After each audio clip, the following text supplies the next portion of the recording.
Las luces fluorescentes de la sala de emergencia zumbaban sobre mi cabeza mientras me sujetaba el hombro adolorido. La voz chillona de mi tía Karen resonaba en la sala de espera. Tommy solo está siendo dramático otra vez. Ya saben cómo a Michael le gusta jugar rudo con los niños. Soy Tommy Michey, tengo 23 años, y esta era la 12ª vez que mi tío accidentalmente me lastimaba. Pero esta vez, algo era diferente. La enfermera que veía mi expediente no asentía con las excusas de mi familia. Cuarta dislocación de hombro en 3 años, murmuró la enfermera Santos. Sus ojos oscuros se entrecerraban mientras revisaba mi historial médico. Siempre durante reuniones familiares, siempre con el mismo tío. Mi madre se movió incómoda a mi lado. Los niños son así, dijo con esa risa nerviosa que yo había llegado a odiar. Michael a veces no mide su fuerza. Un dolor punzante recorrió mi hombro mientras recordaba cómo había ocurrido. Otro domingo obligatorio de cena familiar. Otra ronda de práctica de lucha con el tío Michael. Intenté negarme, pero él me sujetó de todos modos, torciéndome el brazo detrás de la espalda mientras todos miraban y reían. Vamos, Tommy Boy. Enséñale a tu viejo tío lo que tienes. Me provocaba, sabiendo perfectamente que no podía soltarme de su agarre. El chasquido nauseabundo de mi hombro se escuchó en todo el comedor, seguido de mi grito. Señor Michey, me habló directamente la enfermera Santos, ignorando los intentos de mi madre por interrumpir. ¿Quiere hablar conmigo en privado? Antes de que alguien dijera algo, corrió la cortina alrededor de mi cama, creando una barrera entre mi familia y yo. Escuche con cuidado, me dijo en voz baja, mientras fingía examinar mi hombro. Llevo 15 años como enfermera de urgencias. Esto no es un simple juego brusco. Es abuso sistemático. Su historial médico muestra un patrón que empezó cuando tenía 8 años. La garganta se me cerró. Nadie lo había llamado por su nombre antes. El primer registro es una muñeca rota, continuó apenas susurrando. Luego múltiples esguinces, costillas golpeadas, otro hombro dislocado. Siempre explicados como lesiones deportivas o accidentes, pero siempre cuando su tío estaba presente. Las lágrimas me ardían en los ojos mientras regresaban recuerdos que había enterrado por años. El tío Michael, hermano mayor de mi papá, el niño de oro de la familia, empresario exitoso, donador generoso de caridad local, querido por todos, excepto por los niños con los que jugaba. No soy el único, ¿verdad? Pregunté al fin, dando voz a la sospecha que cargaba por años. La enfermera Santos negó con la cabeza. Tu primo Danny estuvo aquí el mes pasado. Lesiones similares, mismas excusas. Apenas tiene 13 años. El estómago me dio un vuelco. Danny, el hijo de mi tía Patricia, había empezado a evitar las reuniones familiares últimamente, justo como yo a su edad. Tenemos que detenerlo, susurré, sintiendo extrañas esas palabras en mi boca. Pero mi familia, nunca me creerán. No tienen que hacerlo, me interrumpió, sacando su celular. Tenemos algo que no pueden ignorar, documentación, años de expedientes médicos que muestran un patrón claro, y ahora esto. Reprodujo un video de la cámara de seguridad del hospital que mostraba mi llegada. Ahí estaba el tío Michael, sujetando con fuerza mi brazo lesionado, obligándome a caminar más rápido. Su rostro no mostraba preocupación, sino enojo. El gesto de preocupación solo apareció cuando se acercó el personal del hospital. Procedimiento estándar en casos sospechosos de abuso, explicó. Grabamos todo, incluso su conducta agresiva en el estacionamiento. Un golpe en la cortina me hizo brincar. Tommy era mi prima Sara, la hija de Michael. Papá se está impacientando.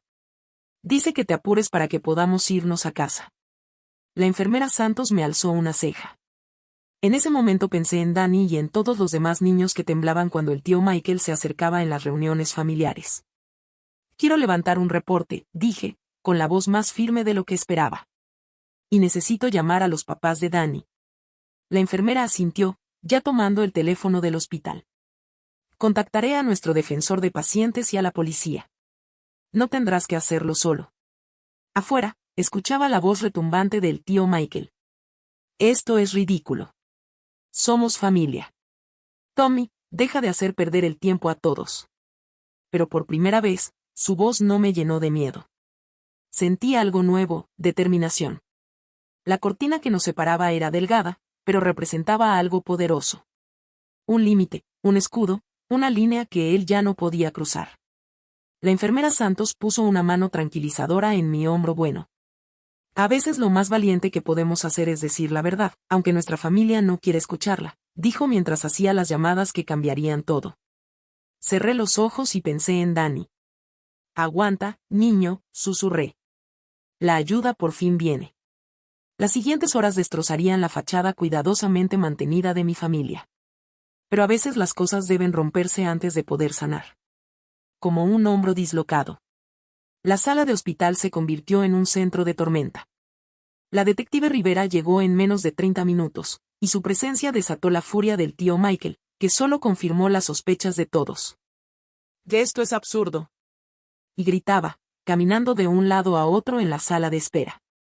«Estamos hablando de juegos rudos entre familia. ¿Desde cuándo eso es un crimen?»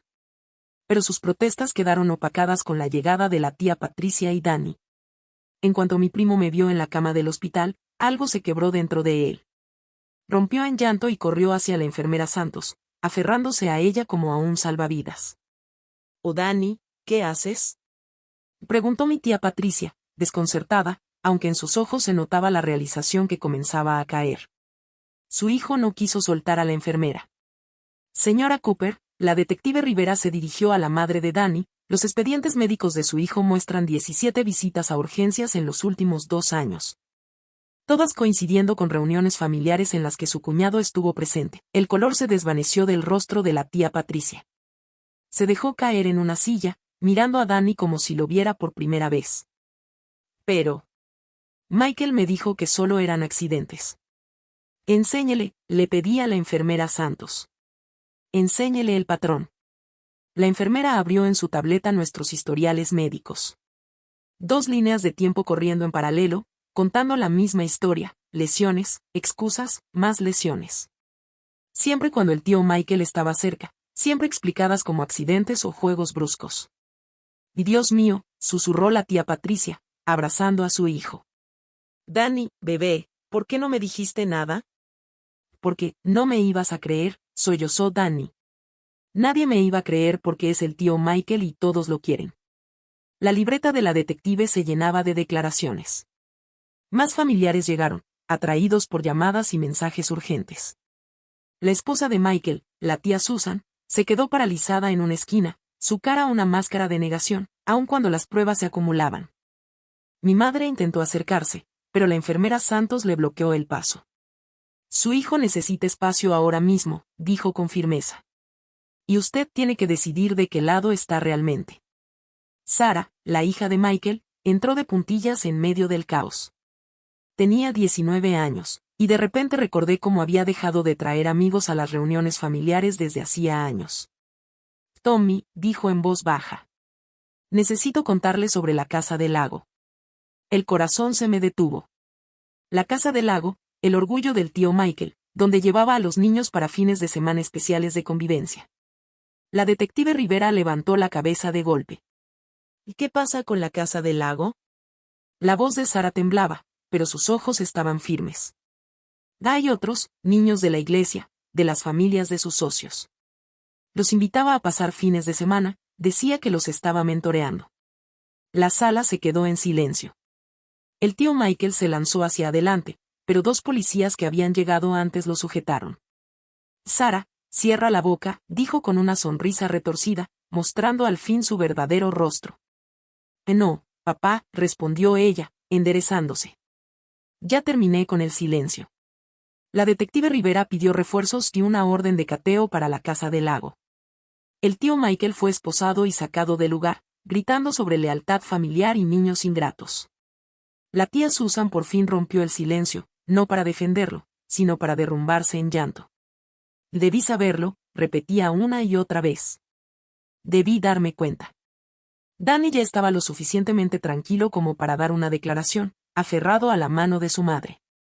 La tía Patricia lucía aturdida pero decidida, ya hablando con la detective Rivera sobre presentar cargos.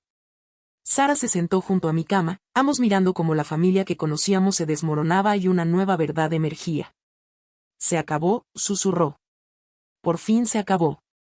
La enfermera Santos nos trajo agua y coordinó que un consejero de crisis hablara con la familia. Se había quedado más allá de su turno, negándose a irse hasta asegurarse de que estuviéramos a salvo. Seguramente lo has escuchado antes, me dijo, revisando por última vez mi hombro.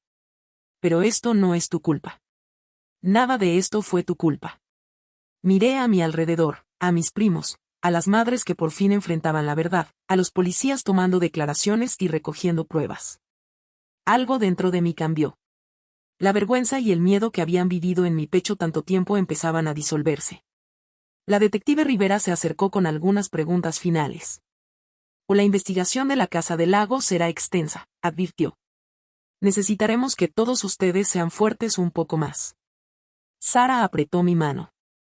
Somos más fuertes juntos, dijo. Ya no más secretos.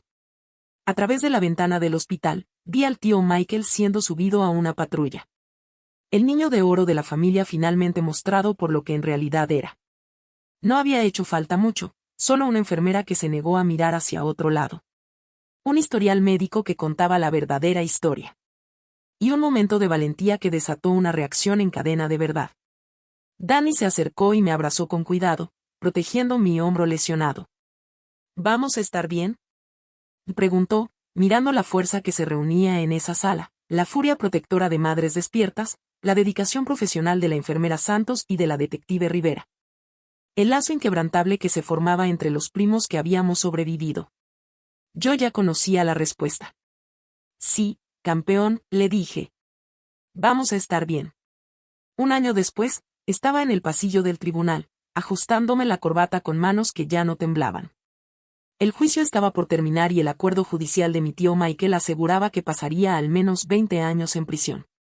La investigación de la Casa del Lago había revelado exactamente lo que Sara temía: decenas de víctimas a lo largo de 15 años. ¿Listo? Sara apareció a mi lado, fuerte en su saco azul marino. Durante este año se había convertido en el pilar de la familia, organizando grupos de apoyo y ayudando a la detective Rivera a contactar a otras víctimas. Tan listo como puedo estar, respondí, moviendo el hombro. Ya sanado gracias a la terapia física. ¿Danny está aquí? Ella asintió hacia la banca donde Danny se sentaba con la tía Patricia. A sus 14 años había crecido, pero más importante aún, había ganado confianza. Las terapias semanales y las clases de artes marciales lo habían ayudado a encontrar su voz. Tommy. Me saludó, mostrando orgulloso su nuevo cinturón verde. ¿Viste? 5 familias más se presentaron esta mañana. La noticia se propagó en nuestro grupo como una ola. Más víctimas habían encontrado valor en nuestra historia. Más padres finalmente escuchaban a sus hijos. La red de influencia del tío Michael se había desmoronado por completo. La enfermera Santos, María, como insistía que la llamáramos ahora, se acercó con su fortaleza tranquila. Había testificado como testigo experta, explicando cómo había identificado el patrón de abuso en mis registros médicos. Su testimonio había inspirado a otros trabajadores de salud a presentarse con sus propias preocupaciones documentadas sobre el tío Michael. El fiscal dice que es un caso ganado, nos informó. Con los registros médicos, las pruebas de la Casa del Lago y todos los testimonios, nunca va a salir. Mi madre apareció en la entrada del tribunal, dudando antes de acercarse a nosotros. El último año la había envejecido, pero también le había quitado la negación.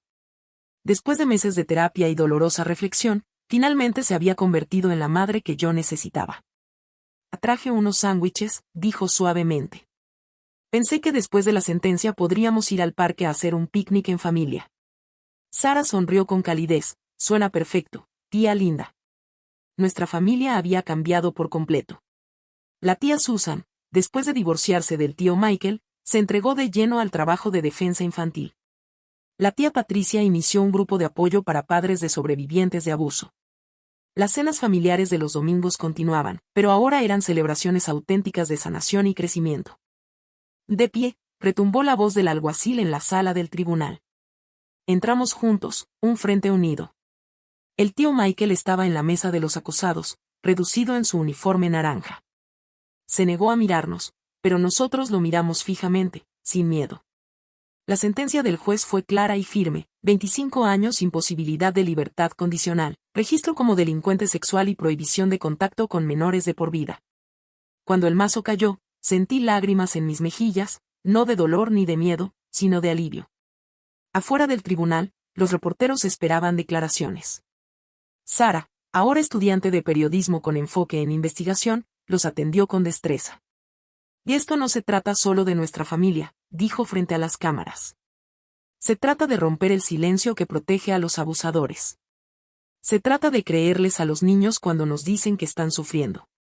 Danny mostró orgulloso su cinturón verde a los reporteros, explicando cómo las artes marciales le habían devuelto la confianza. La tía Patricia sonreía radiante a su lado, con el brazo protector sobre sus hombros. María se unió a nosotros para el picnic, trayendo sus famosas empanadas. Mientras extendíamos las cobijas en el parque, me sorprendía lo mucho que había cambiado desde aquella noche en la sala de emergencias. Me aceptaron en la escuela de enfermería, anuncié, sacando los sándwiches. Empiezo el próximo otoño. La noticia fue recibida con aplausos y abrazos. Mi madre se secó las lágrimas. Serás increíble, dijo María.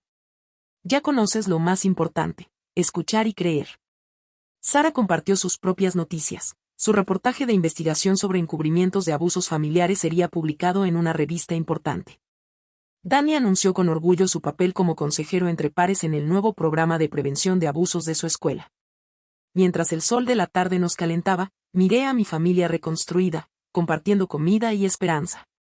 Las heridas no habían desaparecido, pero habían sanado en algo más fuerte. Habíamos aprendido a protegernos, a alzar la voz, a confiar en nuestras propias palabras. Oye, Tommy, llamó Danny, pasándome su cinturón de artes marciales. ¿Quieres aprender unos movimientos? Los buenos, claro. Atrapé el cinturón, recordando lo diferente que era esto de las luchas del tío Michael. Enséñame, le dije, poniéndome de pie. Mientras Danny me mostraba la postura correcta y el respeto en el combate, vi nuestro futuro desplegarse. Un futuro donde familia significaba seguridad, donde la fuerza era protección, donde el amor no dolía. María nos observaba con satisfacción, probablemente recordando aquella noche en que corrió la cortina y me ayudó a encontrar mi voz. Una enfermera, un momento de atención, una negativa a aceptar las excusas de siempre. Eso había encendido una revolución de verdad en nuestra familia. A veces, dijo, compartiendo sus empanadas, al sanar a otros, también sanamos nosotros. Mirando a mi familia, asustada pero más fuerte, herida pero más sabia, supe que tenía razón. Habíamos transformado nuestro dolor en propósito, nuestro miedo en fuerza para el cambio. El sol se ocultó sobre nuestro picnic, pero la luz de nuestras historias seguiría extendiéndose, ayudando a otros a salir de la oscuridad.